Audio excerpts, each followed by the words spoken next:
جی السلام علیکم جی، محمد شہزاد بول رہا ہوں وزیر اعظم صاحب. میں لکی ہوں کہ میں اپنے وزیر اعظم پاکستان سے مخاطب ہوں اور جناب والا 1 گھنٹے سے میں کال کرنے کی کوشش کر رہا تھا. آپ کی شہرت اور آپ کی ماشاءاللہ ممتاز ہے، لیکن میرا آجزانہ سوال یہ ہے کہ ہمارے بچوں کے مستقبل کے بارے میں آپ کیا ضمانت دے سکتے ہیں؟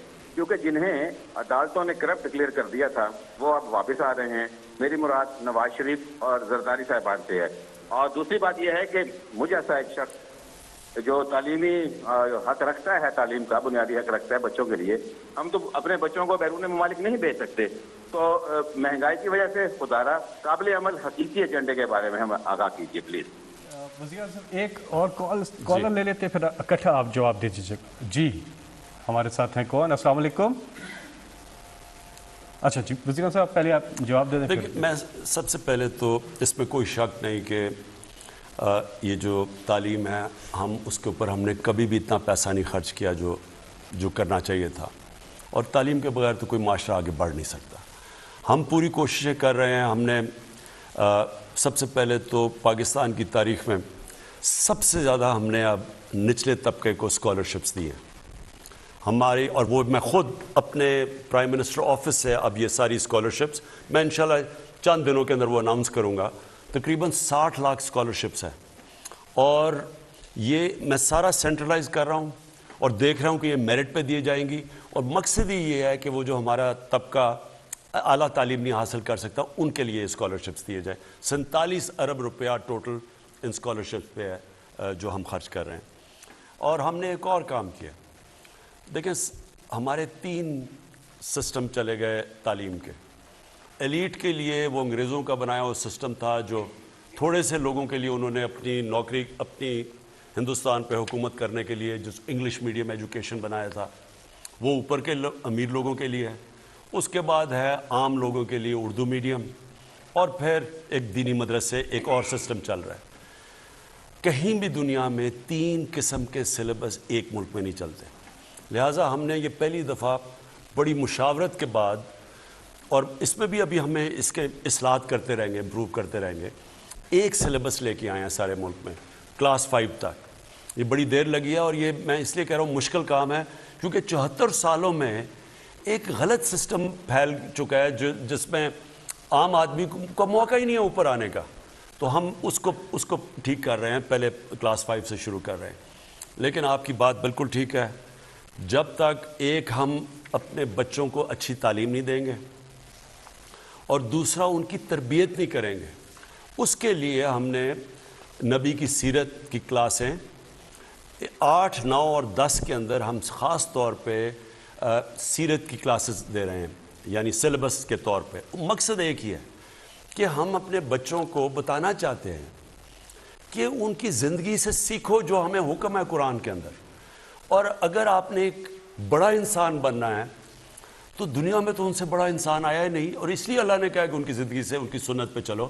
تو ہم اپنے بچوں کو یہ ایجوکیشن دینا چاہتے ہیں صحیح معنی میں، یعنی پوری ایجوکیشن دینا چاہتے ہیں. وہ سائنس پڑھے، ٹیکنالوجی پڑھے، سب کچھ پڑھے، انگریزی بھی سیکھے، لیکن نبی کی سیرت ضرور پڑھے.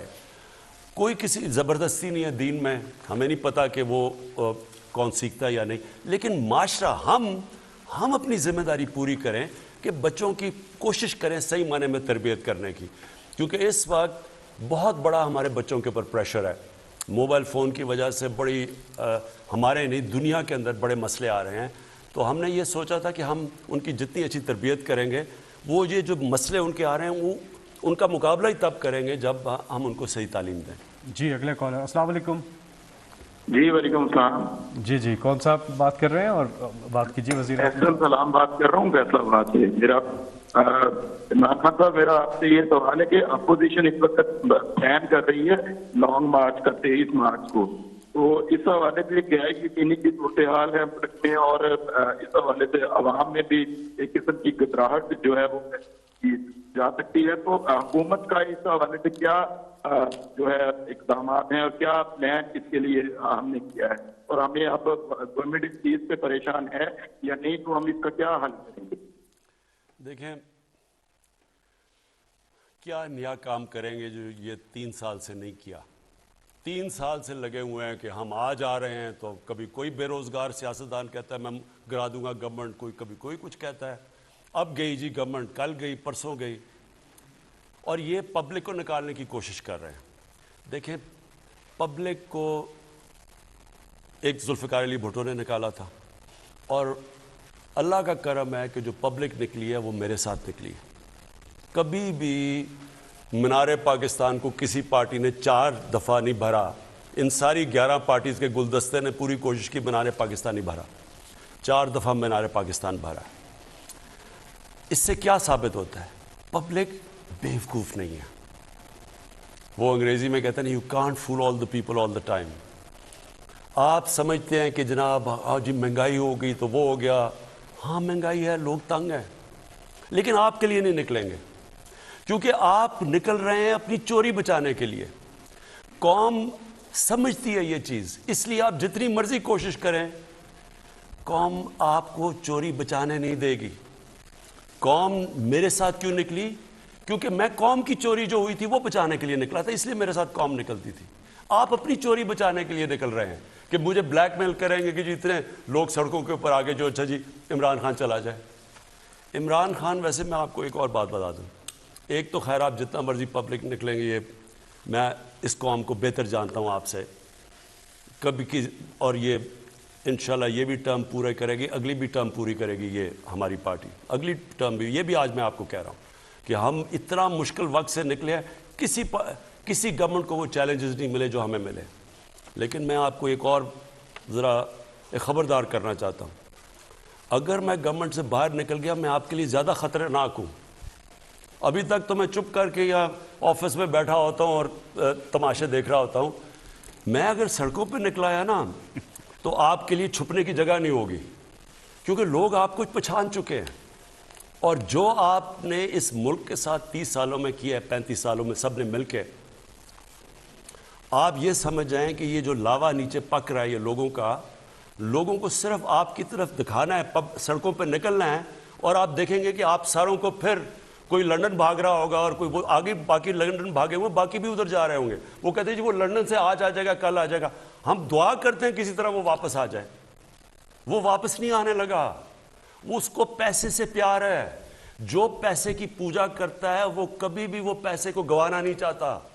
وہ وہاں بیٹھا رہے گا، ہاں جی آج ڈیل ہو گئی، کل ڈیل ہو گئی، پرسوں ڈیل ہو گئی، یہاں سے شوشے چھوڑتا رہے گا کہ پارٹی انٹیکٹ رہے. نہیں تو اگر ان کو یہ پتا چل جائے کہ اس نے واپس نہیں آنا تو پارٹی تو آگے ٹوٹنے کے لیے تیار ہے. یہ وہ لوگ ہیں جن کا ٹائم ختم ہو چکا ہے. میں یہاں پھر سے آپ سب کے سامنے کہہ رہا ہوں کہ ان لوگوں کا جو انہوں نے پاکستان سے کیا ہے یہ سمجھ جائیں کہ یہ ملک ان کو معاف نہیں کرنے لگا. جو آپ نے اس ملک کو لوٹ کے کہیں دنیا کے اندر یہ ہے، مجھے کوئی بنانا ریپبلک بتا دے کہ وہاں ان کی حکومت ہوتے ہوئے سارے باہر بھاگ گئے. میں تو آیا 2018 میں، 2017 میں سارے باہر بھاگ گئے. کوئی کہیں یہ سنا ہے کہ 3 دفعہ پرائم منسٹر کہے جی کہ میرے بیٹوں سے پاکستان کے شہری نہیں، اربوں روپے کی پراپرٹیز میں ہیں جی، ان سے جا کے پوچھیں، مجھے تو پتہ ہی نہیں پیسہ کدھر سے ہے. اور وہ جی وہ تو پاکستان کے شہر، وہ کہتے ہیں ہم شہری نہیں ہیں پاکستان کے. سارا ٹبر وہاں باہر بھاگا ہوا ہوتا ہے. بڑے بڑے کوئی پولو کھیل رہے ہیں وہاں جا کے، جو کہ رائل فیملی نہیں اتنا، برطانیہ کی رائل فیملی اتنا پیسہ نہیں خرچ کر سکتی. کوئی بینٹلی میں پھر رہا ہے، کوئی رولز رائس میں پھر رہا ہے. کدھر سے آیا پیسہ؟ اور ہاں ہم جی پاکستان آئیں گے. میں تو انتظار کر رہا ہوں آپ پاکستان آئیں، پلیز پاکستان آ جائیں. وزیر اعظم صاحب اگر آپ کی اجازت ہو تو آج کی نشست کا اختتام کرتے ہیں.